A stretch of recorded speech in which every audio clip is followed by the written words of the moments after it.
Is the UAE worth visiting? Well, I'll let you know from a tourist perspective of what I've observed. So firstly, the food, I'll say, is definitely cheaper to eat around. However, there are a lot of expensive places that you can also go. So you can live the high life, like go to the top of the Burj Khalifa and go to a Michelin star restaurant.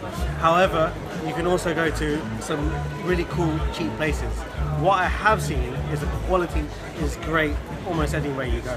And that's been quite impressive. So you can actually like sort of live a bit of a high life, but not spending too much money. I've noticed that people are a lot more respectful in this country, so I feel like it's definitely a much safer place for women, for sure. Oh my God, I'm so impressed with the service everywhere you go. It's almost like world-class service, and I really just, you feel like you're treated like a king almost. The staff is so friendly. It's a great place to basically be. For example, waiters tend to wait on you more. Generally, the quality of life, I'd say, is better. Like in the UK, it is great as well, but I'd say it's very good here as well. And yeah, just like for example, like taxis cars in general are very nice.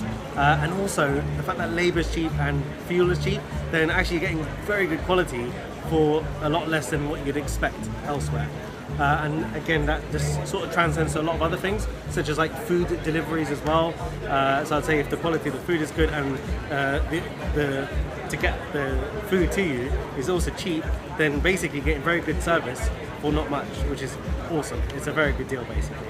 For example, I heard that like there's an app in Abu Dhabi where you can actually, let's say you've had a few drinks on a night out, but you drove to a place, you can actually hire someone to drive your car with you in it to take you back to yours, which obviously is much more safer. And it's the fact that it's actually just doable to do that. Like I wouldn't even think about doing something like that in London. I don't think anything like that is available, but you can do that here, which is great. So one big difference I have seen compared to London and a lot of other parts in the world is the fact that PDA is like considered actually not a usual thing to do here. So like I do see a few people holding hands, but like kissing is definitely it's definitely frowned upon and stuff like that in public. So you got obviously it comes with the whole culture and the respectfulness. So just keep that in mind if you are visiting. But overall, I would say that the UAE is actually definitely a place that you should come and visit, and I can see myself coming back.